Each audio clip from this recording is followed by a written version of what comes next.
Allahu Akbar, Allahu Akbar, Allahu Akbar, Allahu Akbar, Allahu Akbar, Allahu Akbar, Allahu Akbar, Allahu Akbar, Allahu Akbar. La ilaha illallah wallahu akbar. Allahu Akbar walillahil hamd. Alhamdulillah, alhamdulillahilladzi yakhluqu ma yasha'u wa yakhtar. Ahmaduhu subhanahu al-wahidul 'azizul ghaffar. Wa ashhadu an la ilaha illallah wahdahu la syarika lahu. Wa ashhadu anna sayyidana Muhammadan 'abduhu wa rasuluhu imamul muttaqin wa qudwatul abrar. Allahumma shalli wa sallim ala sayyidina Muhammad wa ala alihi wa sahbihi salatan daimatan ma ta'aqaba al-lail wan nahar.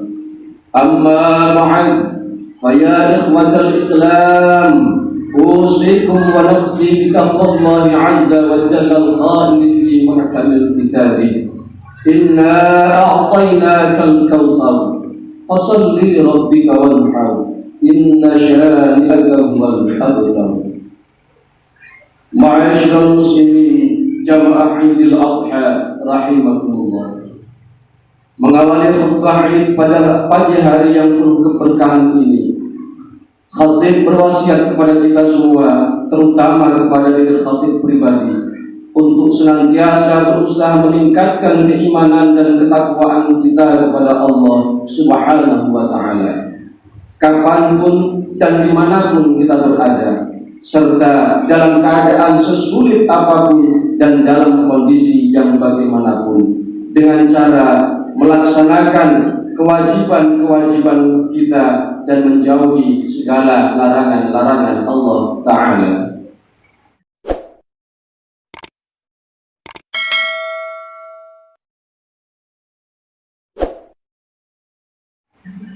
Ma'asyiral muslimin jamaah Idul Adha rahimakumullah. Hari raya sejatinya bukanlah hari kegembiraan bagi sebagian orang. Pada hari raya semestinya yang berbahagia bukanlah orang-orang tertentu.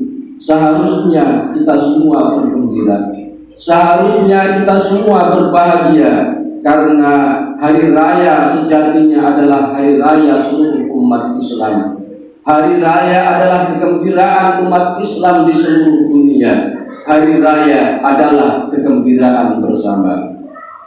Zakat fitrah yang mengiringi Idul Fitri dan kurban yang mengiringi Idul Adha adalah bukti bahwa Islam menggariskan agar hari raya melahirkan kegembiraan bersama.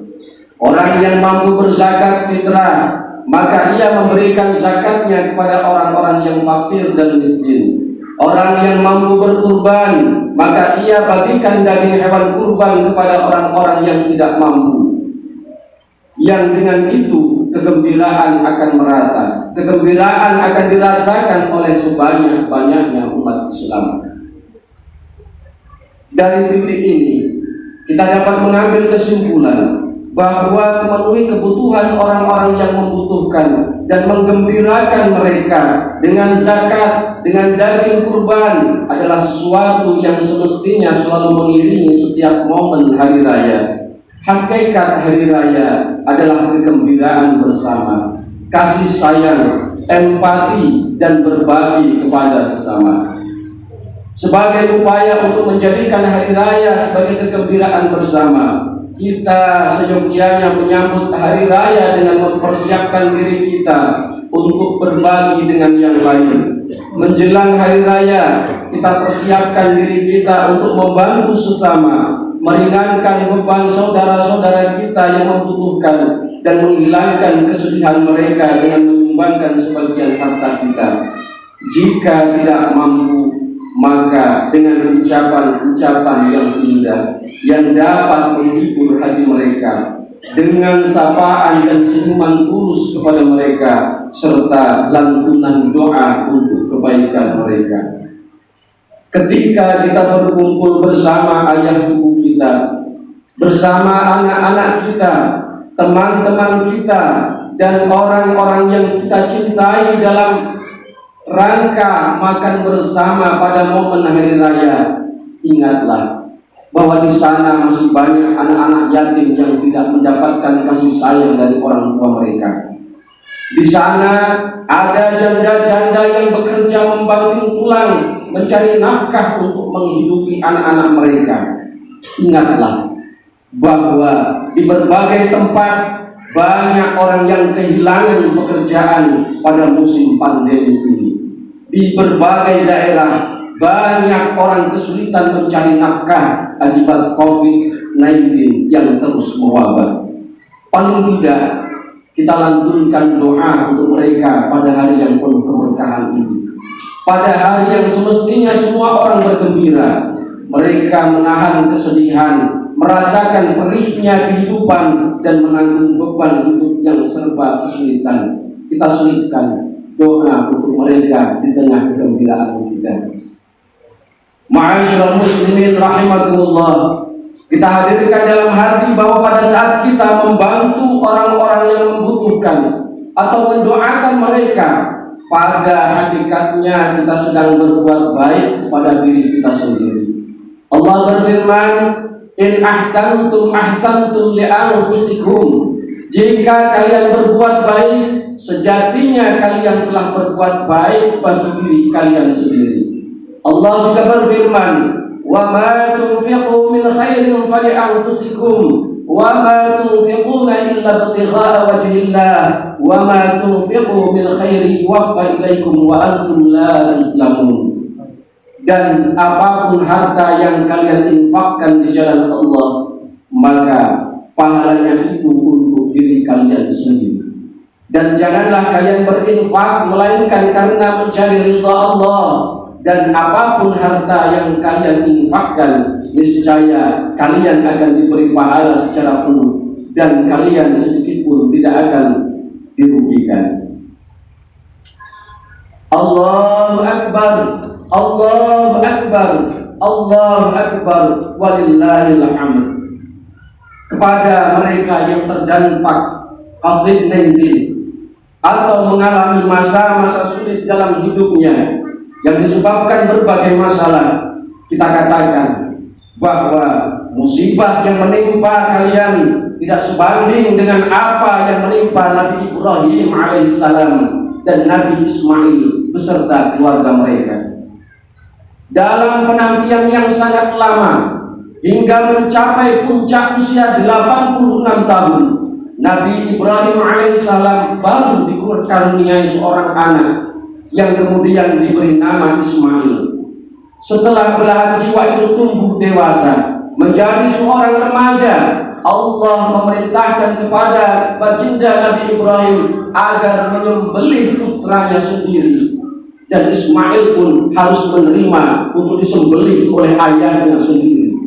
Namun apa sikap Nabi Ibrahim dan bagaimana sikap Nabi Ismail?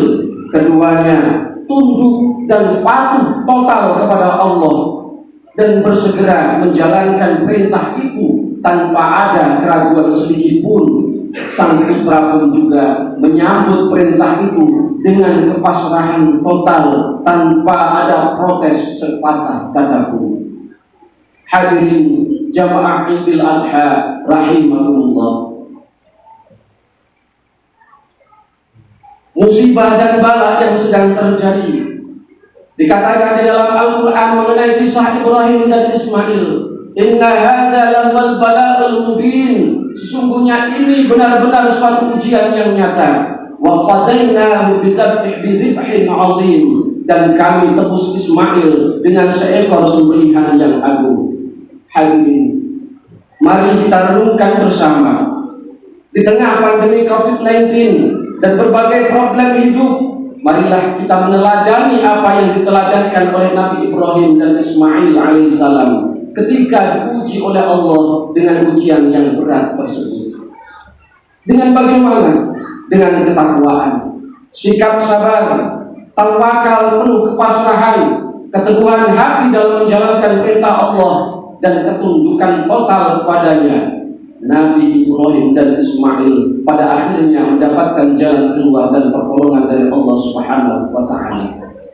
Kita harus yakin bahwa di tengah kesulitan pasti ada kemudahan jika kita bersabar.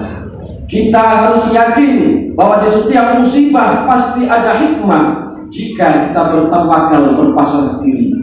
Kita harus yakin bahwa di setiap masalah pasti akan kita temukan jalan keluar jika kita bertakwa, dan kita yakin bahwa di setiap kesusahan pasti ada kebahagiaan jika kita tunduk total kepada Allah Subhanahu wa Ta'ala.